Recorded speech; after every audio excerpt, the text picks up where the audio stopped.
നമസ്കാരം. അപ്പൊ pine labs ഒരു വലിയ കമ്പനി IPOയുമായിട്ട് വരുവാണല്ലോ. അവരുടെ എല്ലാ രഹസ്യങ്ങളും, അതായത് അവരുടെ ഭാവി പരിപാടികളൊക്കെ ഒരു പുസ്തകത്തിൽ ഒളിപ്പിച്ചു വെച്ചിട്ടുണ്ടാവും. അതിനെയാണ് നമ്മൾ റെഡ് ഹെറിംഗ് പ്രോസ്പെക്ടസ് അല്ലെങ്കിൽ ചുരുക്കി RHP എന്ന് പറയുന്നത്. പക്ഷേ ഒരു പ്രശ്നമുണ്ട്. അതൊരു ചെറിയ പുസ്തകമൊന്നുമല്ല, ഭയങ്കര വലിപ്പമുള്ളൊരു ഡോക്യുമെന്റാണ്. അതെ, 600-ലധികം പേജുകൾ, മുഴുവനും നിയമത്തിന്റെ നൂലാമാലകളും തലകറങ്ങുന്ന കണക്കുകളുടെ പട്ടികകളുമാണ്.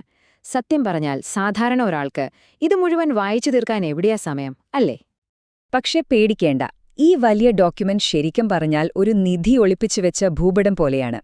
അതെങ്ങനെ വായിക്കണമെന്ന് കറക്റ്റായിട്ട് അറിഞ്ഞാൽ മതിയാ ആ കമ്പനിയുടെ ഉള്ളറകളിലേക്ക് നമുക്ക് ഈസിയായിട്ട് കടന്നു ചെല്ലാം. അപ്പോൾ ഇന്ന് നമ്മൾ ചെയ്യാൻ പോകുന്നത് അതാണ്. പൈൻ ലാബ്സിന്റെ ഈ ഭൂപടം നമുക്ക് ഒരുമിച്ചൊന്ന് തുറന്നു നോക്കാം. ഓക്കെ, അപ്പൊ നമുക്ക് തുടങ്ങാം അല്ലേ? പൈൻ ലാബ്സിന്റെ RHPയിലെ ഏറ്റവും പ്രധാനപ്പെട്ട കാര്യങ്ങൾ എന്തൊക്കെയാണെന്ന് നമുക്ക് നോക്കാം. ഇതൊരു ചെറിയ യാത്രയായിരിക്കും ആ ഭൂപടത്തിലൂടെ. അപ്പോ എന്താണ് ഈ RHP എന്ന് ചോദിച്ചാല് സിമ്പിളായിട്ട് പറയാം. ഒരു കമ്പനി നമ്മളോട്, അതായത് നിക്ഷേപകരോട് തുറന്ന് സംസാരിക്കുന്നൊരു ഡോക്യുമെന്റാണ്. ഇതാണ് ഞങ്ങളുടെ ബിസിനസ്, ഞങ്ങളുടെ കണക്കുകൾ ഇങ്ങനെയാണ്, പിന്നെ ഞങ്ങൾക്ക് വരാൻ സാധ്യതയുള്ള പ്രശ്നങ്ങൾ ഇതൊക്കെയാണ് എന്ന് പച്ചയായിട്ട് പറയുന്നൊരു സംഭവം. ശരി, അപ്പൊ നമുക്ക് ആദ്യത്തെ ചോദ്യത്തിലേക്ക് വരാം. ആരാണ് ഈ പൈൻ ലാബ്സ്? നമ്മളെല്ലാം കടകളിൽ കാണുന്ന ആ ഒരു പേയ്മെന്റ് മെഷീൻ മാത്രമാണോ ഇവരുടെ ബിസിനസ്? അല്ലെന്നാണ് RHP പറയുന്നത്. ഇവിടെയാണ് ശരിക്കുള്ള കളി. പൈൻ ലാബ്സ് എന്ന് പറയുന്നത് വെറും ഒരു പേയ്മെന്റ് മെഷീൻ കമ്പനിയല്ല, മറിച്ചൊരു വലിയ ഫിൻടെക് സാമ്രാജ്യം തന്നെയാണ്. കടകളിലെ പേയ്മെന്റ് മാത്രമല്ല, ഇപ്പൊ നമ്മൾ EMI എടുക്കില്ലേ, ആ സൗകര്യങ്ങൾ, ഗിഫ്റ്റ് കാർഡുകൾ, അതുമാത്രമല്ല മറ്റു ഫിൻടെക് കമ്പനികൾക്ക് സോഫ്റ്റ്വെയർ ഉണ്ടാക്കാൻ ആവശ്യമായ സേതു എന്നൊരു പ്ലാറ്റ്ഫോം വരെ ഇവർക്കുണ്ട്. അപ്പൊ സംഗതി കുറച്ചുകൂടെ വലുതാണ്. ഇനി ഇവരുടെ സൈസ് എത്രയുണ്ടെന്ന് നോക്കണ്ടേ? ഈ കണക്ക് കണ്ടാൽ നിങ്ങൾ ഞെട്ടും. 2025 ജൂൺ 30 അവസാനിച്ച വെറും 3 മാസം കൊണ്ട് അവർ വഴി നടന്ന ഇടപാടുകളുടെ മൂല്യം എത്രയാണെന്നറിയോ? 3916 ബില്യൺ രൂപ. ഓർക്കണം, ഇത് വെറും 3 മാസത്തെ കണക്കാണ്. അപ്പോൾ ഊഹിക്കാമല്ലോ അവരുടെ ഓപ്പറേഷൻസിന്റെ ഒരു റേഞ്ച്. ഓക്കേ, അടുത്ത ചോദ്യം വളരെ ലോജിക്കലാണ്. ഇത്രയും വലിയൊരു കമ്പനിക്ക് പിന്നെന്തിനാ IPO? എന്തിനാണ് സാധാരണ ജനങ്ങളിൽ നിന്ന് പണം വാങ്ങുന്നത്? ഈ പൈസയൊക്കെ എങ്ങോട്ടാണ് പോകുന്നത്? ഇവിടെ നമ്മൾ വളരെ പ്രധാനപ്പെട്ട ഒരു കാര്യം മനസ്സിലാക്കണം. ഒരു IPOക്ക് ശരിക്കും 2 ഭാഗങ്ങളുണ്ട്. ഒന്ന് ഫ്രഷ് ഇഷ്യൂ, ആ പേര് പോലെ തന്നെ ഇതിലൂടെ കിട്ടുന്ന പണം നേരെ കമ്പനിയുടെ അക്കൗണ്ടിലേക്കാണ് പോകുന്നത്, അവരുടെ വളർച്ചയ്ക്ക് വേണ്ടി. രണ്ടാമത്തേത് ഓഫർ ഫോർ സെയിൽ, അതായത് OFS. ഇവിടെ എന്താ സംഭവിക്കുന്നതെന്ന് വെച്ചാൽ നേരത്തെ കമ്പനിയിൽ ഇൻവെസ്റ്റ് ചെയ്തവര് അവരുടെ ഷെയറുകൾ വിൽക്കുന്നു. അപ്പോൾ ആ പണം കിട്ടുന്നത് അവർക്കാണ്, കമ്പനിക്കല്ല. അപ്പോൾ പൈൻ ലാബ്സിന്റെ കാര്യത്തില് ഈ ഫ്രഷ് ഇഷ്യൂ വഴി കിട്ടുന്ന പൈസ എങ്ങോട്ടാ പോണെന്ന് നോക്കിയേ. 57%, അതായത് പകുതിയിൽ കൂടുതൽ പണവും പോകുന്നത് പുതിയ പേയ്മെന്റ് മെഷീനുകൾ വാങ്ങാനാണ്. ബാക്കിയുള്ള 30% IT സിസ്റ്റംസ് നന്നാക്കാനും പിന്നെ ഒരു 13% പുതിയ ടെക്നോളജി ഉണ്ടാക്കാനും. അപ്പോൾ ഇതിൽ നിന്നൊരു കാര്യം വ്യക്തമാണ്, അവരുടെ മെയിൻ ഫോക്കസ് കൂടുതൽ മെഷീനുകൾ വാങ്ങി നെറ്റ്വർക്ക് വലുതാക്കുക എന്നതാണ്. ഇനി നമുക്ക് RHPയിലെ ഏറ്റവും സത്യസന്ധമായ ഭാഗത്തേക്ക് പോകാം. റിസ്ക് ഫാക്ടേഴ്സ് അഥവാ നഷ്ടസാധ്യതകൾ. ഇവിടെയാണ് കമ്പനി അവരുടെ ഉറക്കം കെടുത്തുന്ന കാര്യങ്ങളെക്കുറിച്ച് തുറന്നു പറയുന്നത്.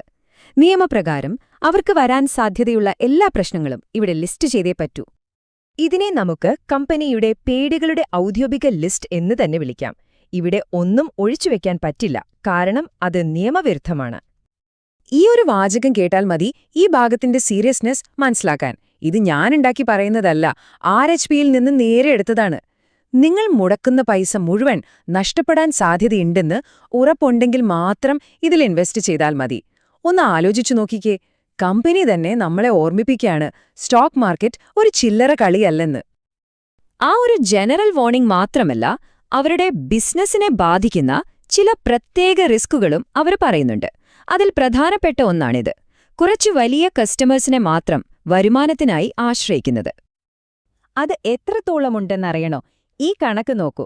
2025 ജൂണിൽ അവസാനിച്ച് 3 മാസത്തെ കണക്കെടുത്താൽ അവരുടെ ടോട്ടൽ വരുമാനത്തിന്റെ ഏകദേശം 30%, അതായത് 29.3% വന്നത് വെറും 10 കസ്റ്റമേഴ്സിന്റെ കയ്യിൽ നിന്നാണ്.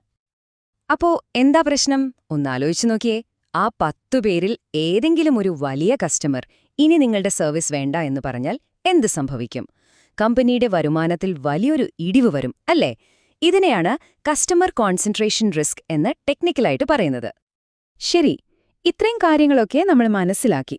ഇനി നിങ്ങൾക്ക് ഈ IPOയിൽ പങ്കെടുക്കണമെന്ന് തോന്നുന്നുണ്ടെങ്കിൽ എന്താണ് ചെയ്യേണ്ടത്? നമുക്കതിന്റെ പ്രാക്ടിക്കൽ സൈഡിലേക്ക് ഒന്ന് കിടക്കാം.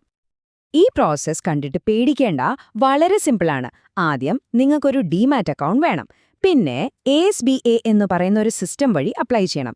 അപ്പം നിങ്ങളുടെ ബാങ്ക് അക്കൗണ്ടിൽ നിന്ന് പൈസ പോയില്ല. പകരം ആ തുക ബ്ലോക്ക് ചെയ്ത് വെക്കുകയുള്ളൂ. നിങ്ങൾക്ക് ഷെയർ കിട്ടിയാൽ ആ പൈസ എടുക്കും, ഇല്ലെങ്കിൽ ബ്ലോക്കും മാറ്റും. അത്രയുള്ളൂ. ഞാൻ നേരത്തെ പറഞ്ഞ ASBA എന്ന വാക്ക് കേട്ട് ആരും പേടിക്കണ്ട. അതിന്റെ full form application supported by blocked amount എന്നാണ്. സംഭവം ഇത്രയുള്ളൂ. നിങ്ങൾ IPOക്ക് അപ്ലൈ ചെയ്യുമ്പോൾ പൈസ അക്കൗണ്ടിൽ നിന്ന് പോവില്ല. പകരം ആ തുക ബാങ്ക് ഒന്ന് ബ്ലോക്ക് ചെയ്ത് വെക്കും. ഷെയർ കിട്ടിയെങ്കിൽ മാത്രം ആ പണം ഡെബിറ്റ് ആവും, ഇല്ലെങ്കിൽ അത് റിലീസ് ചെയ്യും. അപ്പം നമ്മുടെ പണം വളരെ സേഫാണ്.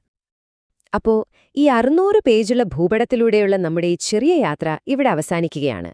അവസാനം നമ്മൾ എന്തൊക്കെയാണ് ഇതിൽ നിന്ന് മനസ്സിലാക്കിയത്? നമുക്കൊന്ന് ചുരുക്കി പറയാം. 4 പ്രധാനപ്പെട്ട കാര്യങ്ങളാണ് നമ്മൾ ഇതിൽ നിന്ന് പഠിച്ചത്. 1.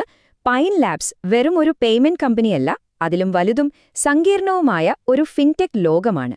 2. അവരുടെ പ്രധാന ലക്ഷ്യം കൂടുതൽ ഹാർഡ്വെയറും ടെക്നോളജിയും ഉണ്ടാക്കി വളരുക എന്നതാണ്. 3. ഏതൊരു വലിയ കമ്പനിയെയും പോലെ റിസ്കുകളുണ്ട്, പ്രത്യേകിച്ച് കുറച്ചു വലിയ കസ്റ്റമേഴ്സിനെ മാത്രം ആശ്രയിക്കുന്നത്. പിന്നെ 4ാമത്തെ കാര്യം, ഈ IPO വഴി വരുന്ന പണം കമ്പനിയുടെ വളർച്ചയ്ക്കും ഉപയോഗിക്കും, പഴയ ഇൻവെസ്റ്റേഴ്സിന് ലാഭമെടുത്തു പോകാനും അവസരം കൊടുക്കും. അപ്പോ നമുക്ക് സ്വയം ചോദിക്കാവുന്നൊരു ചോദ്യം ഇതാണ്: പൈൻ ലാബ്സിന്റെ ഈ കഥ അതിവേഗം ഡിജിറ്റലായിക്കൊണ്ടിരിക്കുന്ന നമ്മുടെ ഇന്ത്യയുടെ സാമ്പത്തിക ഭാവിയുടെ ഒരു സൂചനയാണോ? വെറുമൊരു ഡോക്യുമെന്റ് എന്നതിലുപരി ഒരു RHP നമുക്ക് മുന്നിൽ തുറന്നു വയ്ക്കുന്നത് ഒരുപക്ഷേ രാജ്യത്തിന്റെ തന്നെ വലിയൊരു ചിത്രമായിരിക്കാം. എന്താ നിങ്ങളുടെ അഭിപ്രായം?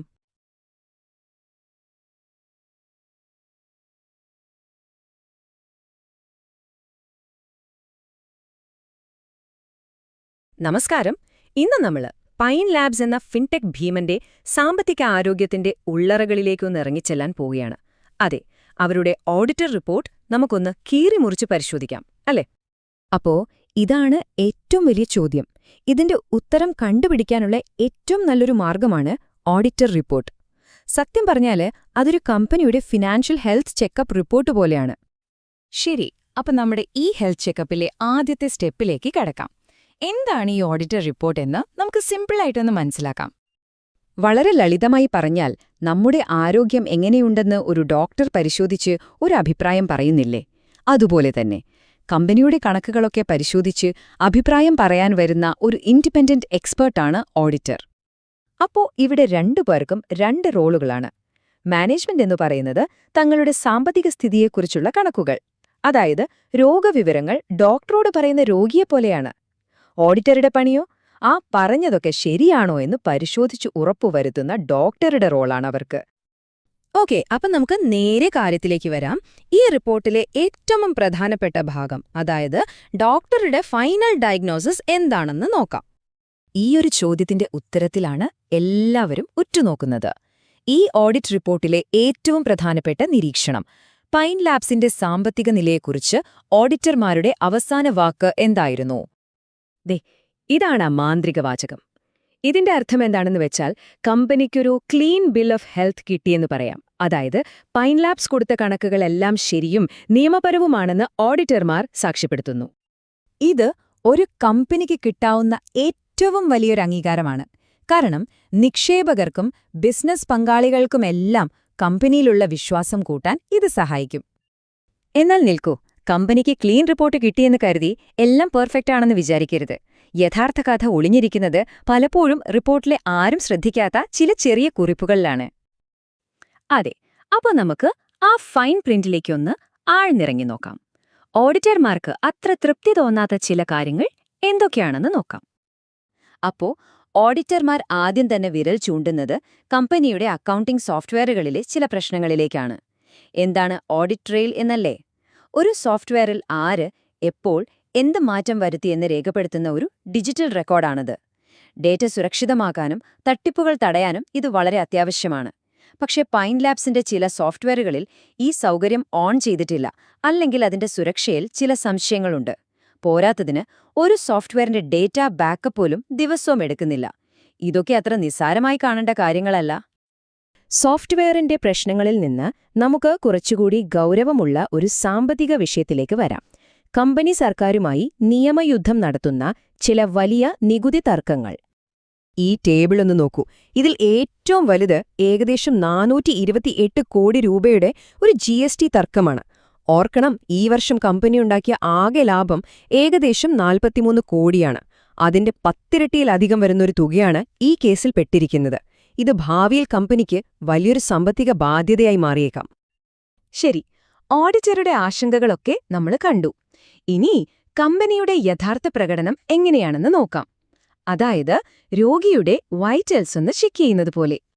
ഇതാണ് പൈൻ ലാബ്സിന്റെ ഈ വർഷത്തെ പ്രധാന വരുമാനം. ഏകദേശം 1600 കോടി രൂപ. കഴിഞ്ഞ വർഷത്തേക്കാൾ കൂടുതലാണിത്. കമ്പനി വളരുന്നു എന്നതിന്റെ വ്യക്തമായ സൂചന.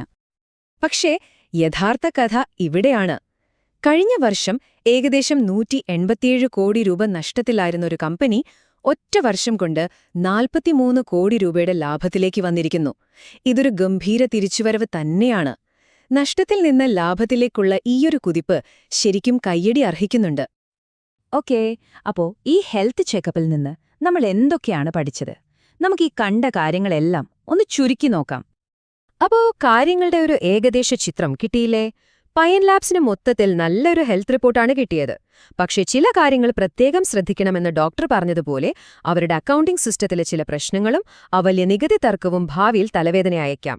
എങ്കിലും നഷ്ടത്തിൽ നിന്ന് ലാഭത്തിലേക്കുള്ള തിരിച്ചുവരവ് ഒരു വലിയ പോസിറ്റീവാണ്.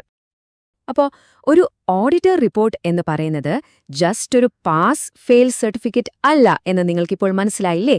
ആ വലിയ തലക്കെട്ടുകൾക്കപ്പുറം ഈ ചെറിയ കുറിപ്പുകളിലാണ് പലപ്പോഴും യഥാർത്ഥ കഥ ഒളിഞ്ഞിരിക്കുന്നത്. ഇനി നിങ്ങളൊരു കമ്പനിയുടെ റിപ്പോർട്ട് കയ്യിലെടുക്കുമ്പോൾ അതിന്റെ ചെറു കുറിപ്പുകളിൽ എന്തൊക്കെയായിരിക്കും ആദ്യം തിരയുക?